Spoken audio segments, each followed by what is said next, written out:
Hello students, welcome to SMS study centre. आज हम बात करने वाले हैं चैप्टर नंबर 4 जो रहने वाला है क्लास 10th का, जिसके अंदर हम पढ़ने वाले हैं एमएस पावर पॉइंट। ओके, अब यहाँ बात कर लेते हैं कि सर हमें एमएस पावर पॉइंट की यहाँ पर आवश्यकता क्यों है।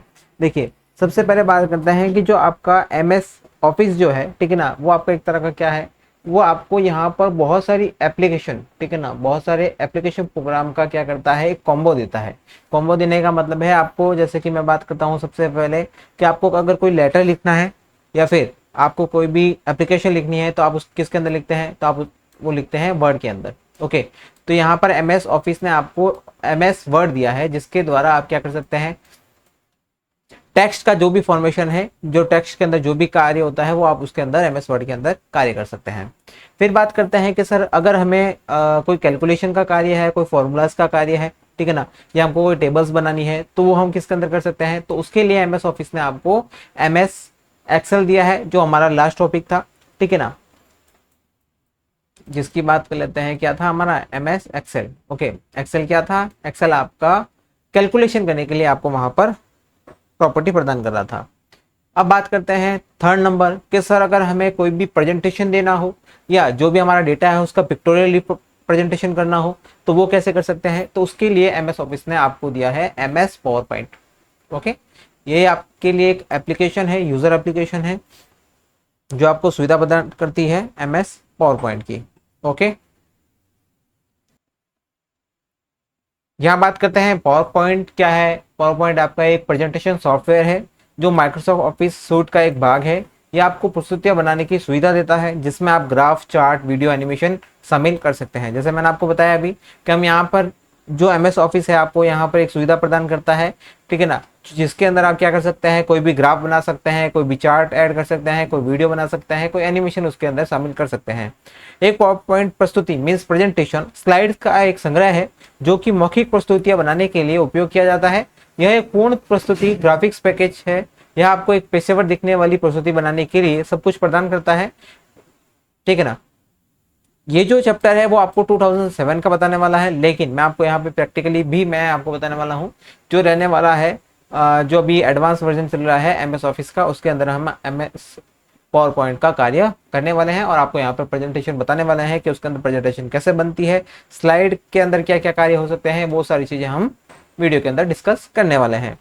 तो स्टार्ट करते हैं आज की वीडियो को। सबसे पहले हम देखने वाले हैं, हमारा सबसे पहला हेडिंग है वो है पावर पॉइंट प्रोग्राम को प्रारंभ करना। देखिए, सबसे पहला तो स्टार्ट करना ही है, ठीक है। तो स्टार्ट करने के लिए आपके पास में बहुत ही सरल ऑप्शन है।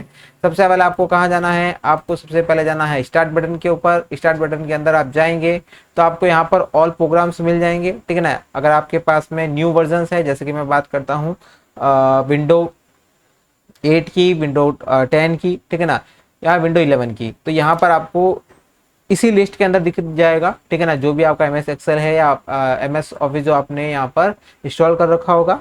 लेकिन अगर आपका पुराना वर्जन है, ठीक है ना, विंडोज 7 या एक्सपी है आपके पास में अभी भी, तो आप उसके अंदर यहाँ पर ऑल प्रोग्राम के अंदर जाएंगे, यहाँ पर माइक्रोसॉफ्ट ऑफिस के अंदर जाएंगे और यहाँ पर बहुत सारे ऑफिस के ऑप्शन आपको अवेलेबल हो जाएंगे, जिसमें से आपको चूज करना है Microsoft office power point 2007। Okay, तो ये तो हुआ स्टार्ट करने की बात कि आप एम एस पावर पॉइंट को स्टार्ट कैसे कर सकते हैं। अब जैसे ही स्टार्ट होगा तो आपके सामने एक नया टैब ओपन हो जाएगा, ठीक है ना, या एक नया विंडो ओपन हो जाएगा। अब इस विंडो बटन के अंदर कौन कौन सी चीज़ें क्या क्या है, मैं वो डिस्कस करने वाला हूँ। तो सबसे पहले तो आपका यहाँ पर ये जो गोल बटन दिखाई दे रहा है उसको हम कहते हैं ऑफिस बटन। ओके, अभी जो न्यू वर्जन है उसके अंदर यहाँ पर फाइल बटन आता है। ओके, उसी को हम वहाँ पर ऑफिस बटन कहते हैं। दूसरा बात करते हैं क्विक एक्सेस टूल बार की, जो आपका रहता है यहाँ सबसे ऊपर की तरफ, ठीक है, टॉप मोस्ट के अंदर, टॉप लेफ्ट के अंदर, सॉरी। तो यहाँ पर क्विक एक्सेस टूल बार, जिसके अंदर आपके जितने भी जो क्विक, ठीक है ना, मतलब आपको बहुत ही जो जल्दी जरूरत पड़ती है, जैसे मैं बात करता हूँ कॉपी की, पेस्ट की, अंडू की, रीडू की, तो ये सारे जितने भी जो आइकन्स होते हैं वो वहाँ पर अवेलेबल रहते हैं क्विक एक्सेस टूल बार में। फिर मैं बात करता हूँ टैब्स की, तो यहाँ पे आपके सामने टैब्स का जो ऑप्शन है, जैसे कि home, insert, design, animation, slide show, review, view और डेवलपर। ओके, तो ये सारे के सारे क्या है, ये आपके टैब बटन कहलाते हैं। उसके बाद में यहाँ पर टैब बटन के अंदर जो जो आपके फंक्शंस अवेलेबल होते हैं उन सबको बोला जाता है रिबन्स। जैसे कि आपको यहाँ पे दिखाई दे रहा होगा ये वाला जो पार्ट है, ठीक है ना, इस पार्ट को हम रिबन कहते हैं। वापस से एक बार इसको क्लियर कर लेते हैं। ओके, इसको थोड़ा हाईलाइट कर देते हैं ताकि आपको यहाँ पर इजी हो। ठीक है, तो ये वाला जो पार्ट है वो आपका क्या कहलाता है, वो कहलाता है रिबन्स। ओके, अब मैं यहाँ बात करता हूँ, कलर चेंज कर लेते हैं एक बार के लिए इसका। ओके, अब नेक्स्ट, अब ये जो आपका एक छोटा सा पार्ट है, इस छोटे से पार्ट को क्या बोला गया है, इस छोटे से पार्ट को बोला गया है एक ग्रुप। इस ग्रुप के अंदर बहुत सारे आइकन हैं और बहुत सारे आपको ऑप्शंस अवेलेबल हो जाएंगे। ठीक है ना, जैसे कि मैं बात करता हूँ इलिस्ट्रेशन के अंदर, तो यहाँ पर पिक्चर है, क्लिप आर्ट है, फोटो एल्बम है, शेप्स है, स्मार्ट आर्ट है, बहुत सारे आपके ऑप्शंस अवेलेबल हो जाएंगे। अब बात करते हैं यहाँ पर ये वाला पैनल। ठीक है ना, इस पैनल को क्या कहते हैं, ये वाला पैनल कहलाता है आपका प्रेजेंटेशन विंडो। ओके, जिसके अंदर आप प्रेजेंटेशन बनाते हैं। नेक्स्ट बात करते हैं प्लेस होल्डर की, तो ये आपका प्लेस होल्डर है। प्लेस होल्डर कहने का मतलब है आप यहाँ पर कुछ भी अपना टाइप कर सकते हैं, टाइटल टाइप कर सकते हैं, अपना कंटेंट यहाँ पर टाइप कर सकते हैं। ओके, नेक्स्ट बात करते हैं जो रहता है व्यू बटन्स, वो रहते हैं आपके राइट बॉटम के अंदर। यहाँ पर आपको दिखाई दे रहे होंगे 3 बटन। ठीक है ना, वो आपके व्यू बटन होते हैं, अलग अलग आपके व्यू बटन हैं, उसके बारे में भी हम यहाँ पर पढ़ने वाले हैं। फिर बात करेंगे जूम की, बात करेंगे तो यहाँ पर आपको ऑप्शन अवेलेबल होता है कि आप अपनी स्लाइड को जूम इन और जूम आउट भी कर सकते हैं। ओके, तो यहाँ पर जूम के कंट्रोल भी आपको दे रखे होते हैं जो कहलाते हैं जूम कंट्रोल। अब नेक्स्ट क्या है आपका नेक्स्ट टॉपिक, वो है आपका मौजूदा प्रेजेंटेशन को खोलना। अब आपने कोई प्रेजेंटेशन यहाँ पे बना भी दी है या उसको सेव भी कर दिया है, लेकिन आपको उसको वापस ओपन करना है, तो उसके लिए आपको क्या करना होगा, आपके पास में 2 ऑप्शन है। सबसे पहला ऑप्शन है कि आप ऑफिस बटन पर क्लिक करेंगे और ओपन पर क्लिक करेंगे, जिससे आपके सामने एक नया विंडो ओपन होगा जहां पर आपकी फाइल वहां सेव है। उस फाइल को आप क्लिक करेंगे, ओपन करेंगे, तो आपकी वो जो फाइल आपने सेव की थी या जिसके अंदर कार्य किया था वो आपकी फाइल ओपन हो जाएगी। फिर मैं बात करता हूँ दूसरा जो है कंट्रोल+O, जिसे हम कहते हैं एक शॉर्टकट की। कंट्रोल+O आप जैसे ही प्रेस करेंगे आपके सामने न्यू विंडो ओपन हो जाएगा, पॉपअप मेन्यू ओपन हो जाएगा, जिसके अंदर आप वहां से अपना जो फाइल है उसको ओपन कर सकते हैं। ओके, ये देखिए, ये ओपन करने पे आपका इस तरीके से एक विंडो ओपन होगा। थोड़ा सा इसको मैं जूम कर देता हूँ। ओके, ये देखिए, तो यहाँ पर आपके सामने जो भी आपकी जिस लोकेशन पे आपकी फाइल पड़ी है उस लोकेशन पे जाके आप उसको क्लिक करेंगे और यहाँ पर ओपन पे जैसे ही क्लिक करेंगे तो आपका जो फाइल है वो वहाँ पर ओपन हो जाएगी।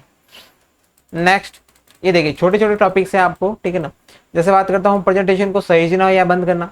मीन्स कहने का मतलब है प्रेजेंटेशन को सेव करना या क्लोज करना। तो आप ये कैसे करेंगे, सबसे पहले आप विंडो बटन पे क्लिक करेंगे। ठीक है ना, मिस ऑफिस बटन पे क्लिक करेंगे, उसके बाद में आपके पास में ऑप्शन होता है सेव का।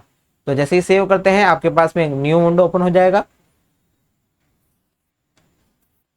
कि आपको जो अपना डॉक्यूमेंट है वो सेव कहाँ पे करना है। ओके, दूसरा ऑप्शन, आप कंट्रोल+S जैसे ही प्रेस करते हैं आपके सामने न्यू विंडो ओपन हो जाएगा, जिसके अंदर आप लोकेशन अपना दे सकते हैं कि आपकी जो फाइल है कौन से लोकेशन पे जाकर आपको उस फाइल को सेव करना है। ओके, अब यहाँ पर 2 चीजें हैं, एक होता है सेव और दूसरा होता है सेव एज। अब सेव तो आप कब करते हैं, सेव करने का मतलब है जब भी आप किसी फाइल के अंदर कुछ चेंजेस करते हैं, ठीक है ना, तो वो क्या करता है उस फाइल को सहेजने का या सेव करने का कार्य करता है। ठीक है, लेकिन अगर आपने बनी हुई फाइल के अंदर कोई भी कार्य किया है और आप चाहते हैं कि मेरी वैसी की वैसी एक और फाइल मीन्स एक कॉपी यहाँ पर क्रिएट हो जाए, तो आप क्या करेंगे वहां पर उसको सेव एज करेंगे। ठीक है ना, सेव एज के अंदर आपके पास में कुछ ऑप्शंस अवेलेबल होते हैं, जैसे कि मैं बात करता हूँ पावर पॉइंट प्रेजेंटेशन की, पावर पॉइंट स्लाइड शो की, पावर पॉइंट 97 2003 प्रेजेंटेशन की, find adds in for other file formats या अदर फॉर्मेट्स के अंदर। ओके, तो यहाँ पे आपके पास में बहुत सारे ऑप्शंस अवेलेबल हो जाते हैं सेव एज के अंदर। तो आपको यहाँ पर दोनों के बीच में डिफरेंस समझ में आ गया होगा कि सेव क्या होता है और सेव एज क्या करता है। सेव करेंगे तो यहाँ पर जो पॉपअप मेन्यू ओपन होता है उसके अंदर आपको यहाँ पर ये जो लोकेशन है, ठीक है ना, आपके कौन से लोकेशन में जाके आपको फाइल को सेव करना है वहां पर जाके आप उस फाइल को सेव कर सकते हैं। दूसरा है क्लोज, तो आप विंडो बटन ऑफिस बटन को जैसे ही ओपन करेंगे तो यहाँ पर आपको सबसे लास्ट के अंदर क्लोज दिखाई दे रहा है, तो आप यहाँ पर जैसे ही क्लोज करते हैं तो आपकी जो भी फाइल है वो क्लोज हो जाएगी। ओके, नेक्स्ट अब बात करते हैं व्यूज बदलना। देखिए जब भी हम कोई प्रेजेंटेशन बनाते हैं तो उसके अंदर वहाँ पर अलग अलग व्यूज़ होते हैं। कौन कौन से व्यूज़ होते हैं बात कर लेते हैं। सबसे पहला है आपका नॉर्मल व्यू, दूसरा है स्लाइड शॉर्टर व्यू, तीसरा है नोट्स पेज व्यू, चौथा है स्लाइड शो व्यू। ओके, इन सभी के बारे में बात करने वाले हैं। सबसे पहला आता है आपका नॉर्मल व्यू, ठीक है ना। नॉर्मल व्यू के अंदर कैसा दिखाई देगा, नॉर्मल व्यू के अंदर आपकी सारी स्लाइड्स आपको लेफ्ट हैंड साइड में दिखाई देगी, और जो स्लाइड है जिसके ऊपर आप अभी एक्टिव है वो वाली साइड आपको मेन पेज के ऊपर या आपका जो वर्क एरिया है वहां पर दिखाई देगी, ठीक है। तो ये तो होता है आपका नॉर्मल व्यू। दूसरी बात करते हैं स्लाइड शॉर्टर व्यू की। स्लाइड शॉर्टर व्यू आप कब काम में लेते हैं, जब आपको प्रेजेंटेशन के सारे टैब्स को एक साथ देखना होता है कि मेरे कौन से कितने सारे टैब हैं, उनके अंदर मैंने क्या क्या चीज़ें की हैं, तो वहां पर आप बात करते हैं स्लाइड शॉर्टर व्यू की। तो वो आपको एक साथ में शॉर्ट करके स्लाइड्स को शो करता है। ओके, इसलिए इसका नाम है स्लाइड शॉर्टर व्यू। थर्ड बात करते हैं स्लाइड शो व्यूज, ठीक है ना। स्लाइड शो व्यूज के अंदर आपको जो पूरी की पूरी एक स्लाइड है, ठीक है ना, वो वहां पर रिप्रेजेंट होती है कि आपका जो स्लाइड है, ठीक है ना, वो कैसी दिखेगी जब वहां पर प्रेजेंट होगी आपके प्रेजेंटेशन के अंदर। ओके, तो ये कहलाती है स्लाइड शो व्यू। नेक्स्ट बात करते हैं नोट्स पेज व्यू, ठीक है ना। ये कब काम आती है नोट्स पेज व्यू, जब आपकी जो भी स्लाइड है उससे रिलेटेड आपके पास में बहुत सारा डेटा है या बहुत सारी जानकारीज है जो आपको वहां पर सेव करनी होती है, तो वहां पर आप उसको नोट्स पेज व्यू के अंदर ओपन कर सकते हैं और अपना जो भी डेटा है या जो भी एक्स्ट्रा जानकारी है जो आप प्रेजेंटेशन के अंदर नहीं दिखाना चाहते हैं, तो आप यहाँ पर नोट्स पेज व्यू के अंदर यहाँ पर उसको सेव कर सकते हैं। ओके, तो ये तो हो गई है हमारे व्यूज की बात कि कौन कौन से व्यूज हमारे पास में अवेलेबल है MS पावर पॉइंट के अंदर। ओके, नेक्स्ट बात करते हैं जो रहने वाला है हमारा नई प्रस्तुति को बनाना। किसी भी नई प्रस्तुति को बनाने के लिए हमें क्या क्या चीजें चाहिए होती है और हमें उसको कैसे ओपन करना है। सबसे पहले आपको कहाँ जाना है, सबसे पहले जाना है आपको ऑफिस बटन के ऊपर। ऑफिस बटन के ऊपर जैसे ही क्लिक करते हैं आपके सामने ऑप्शन आ जाता है न्यू फाइल का। आप जैसे ही न्यू फाइल के ऊपर क्लिक करते हैं आपके सामने एक पूरा का पूरा न्यू पेज ओपन हो जाएगा, जिसके अंदर आपको बहुत सारे टेम्पलेट्स दे रखे हैं कि आपको जो प्रेजेंटेशन है वो बनाना कैसे है। जैसे कि मैं यहाँ बात करता हूँ blank and recent, install template, install themes, my templates, more from editings, feature है, ठीक है ना। मतलब बहुत सारे ऑप्शंस आपके सामने अवेलेबल हो जाएंगे कि आपको जो प्रेजेंटेशन बनानी है वो किस फॉर्मेट में बनानी है, किस पर्पज से बनानी है, वो यहाँ सारे आपको यहाँ पर शो हो जाएंगे। आपको जो भी जिस भी पर्पज के लिए वहाँ पर कार्य करना है आप उसको वहाँ पर सेलेक्ट कर सकते हैं और ओके कर सकते हैं। जैसे कि यहाँ पर कुछ एग्जांपल मैंने लिए हैं, जैसे कि क्लासिक फोटो एल्बम है, यहाँ पे एपेक्स का है, कुछ अलग अलग फॉर्मेट्स हैं, कुछ अलग अलग टेम्पलेट्स हैं जो आप यहाँ पर यूज कर सकते हैं। अब नेक्स्ट बात करते हैं एक स्लाइड को जोड़ना, ठीक है ना। देखिए यहाँ जो थ्योरी वाला पार्ट है आपको मैं इसके अंदर आपको दिखाई दे रहा होगा और मैं आपको यहाँ पर PDF के फॉर्म में भी अवेलेबल करवा दूंगा आपको, ठीक है। लेकिन यहाँ पर आपको जो मेन चीज़ है वो यह है समझना कि आप उसके अंदर जो कार्य करते हैं उसको कैसे स्टेप बाय स्टेप कर सकते हैं या उसको कैसे स्टेप बाय स्टेप कार्य में ला सकते हैं। सबसे पहले बात करते हैं न्यू स्लाइड को जोड़ना। तो न्यू स्लाइड जोड़ने के लिए आप क्या करेंगे, आप यहाँ पर दो ऑप्शन चूज कर सकते हैं। सबसे पहला ऑप्शन जो है आपका नॉर्मल, ठीक है ना। सबसे पहले आप यहाँ पर क्या करेंगे, सबसे पहले आप यहाँ पर राइट क्लिक करेंगे जिस स्लाइड के अंदर आपको एक न्यू स्लाइड ऐड करनी है, ठीक है। तो यहाँ पर जैसे ही मैंने राइट क्लिक किया है तो यहाँ पर मेरा ऑप्शन है न्यू स्लाइड का। जैसे ही न्यू स्लाइड पे क्लिक करते हैं तो एक और स्लाइड आपकी ऐड हो गई है, ठीक है ना, उस प्रेजेंटेशन के अंदर। ओके, दूसरा ऑप्शन है आपका यहाँ पर होम टैब के अंदर न्यू स्लाइड का। जैसे यहाँ पर होम टैब के अंदर आप न्यू स्लाइड को सिलेक्ट करते हैं आपके सामने बहुत सारी स्लाइड्स ओपन हो जाएगी कि आपको किस टाइप की स्लाइड यहाँ पे ओपन करनी है, ठीक है ना, और वहां पर आपको कैसी स्लाइड यहाँ पर उसकी आवश्यकता है। अब बात करते हैं स्लाइड के लेआउट को परिवर्तित करना। स्लाइड का जो लेआउट है, ठीक है ना, उसको चेंज कैसे करते हैं वो आपको यहाँ पर मैं बताने वाला हूँ। स्लाइड लेआउट सभी सामग्री जो कि एक स्लाइड पर प्रकट हो सकती है के लिए फॉर्मेटिंग, पोजिशनिंग, थीम और प्लेस होल्डर को सम्मिलित करता है। प्लेस होल्डर लेआउट में कंटेनर होते हैं जो कि ऐसे कंटेंट को text, tables, chart, smart art, graphics, film, चित्र, क्लिप आर्ट के रूप में रखते हैं। पावर पॉइंट में 9 अंतर्निहित स्लाइड लेआउट शामिल होते हैं। ये आप कस्टम लेआउट अपनी आवश्यकताओं के अनुसार भी बना सकते हैं। अब यहाँ देखिए, सबसे पहले लेआउट के लिए आपको कहाँ जाना है, व्यू टैब के अंदर जाएंगे, प्रेजेंटेशन ग्रुप में जाएंगे और नॉर्मल व्यू पर क्लिक करेंगे। एक नॉर्मल व्यू में आउटलाइन और स्लाइड टैब्स वाले पैन में स्लाइड्स टैब को क्लिक करेंगे। एक लेआउट को लागू करने के लिए इच्छित स्लाइड आप वहां पर क्लिक कर सकते हैं। होम टैब पर स्लाइड्स ग्रुप में लेआउट क्लिक करें और उसके बाद में इच्छित लेआउट का चयन करें। देखिए मैं आपको यहाँ पर इजी तरीके से बता देता हूँ। सबसे पहले आपको जाना है कहाँ पर, लेआउट के अंदर। लेआउट के अंदर जैसे ही आप जाते हैं तो आपके सामने बहुत सारे लेआउट्स अवेलेबल हो जाते हैं। जैसे कि मैं बात करता हूँ title slide, section head, two content, comparison, title only, blank, content with caption, picture with caption. आपके सामने बहुत सारे लेआउट ऑप्शन अवेलेबल हो जाते हैं। किसी भी एक लेआउट को आप चूज कीजिए और वहां पर सेलेक्ट कीजिए तो आपका वहां पर वो लेआउट ऐड हो जाता है। ठीक है।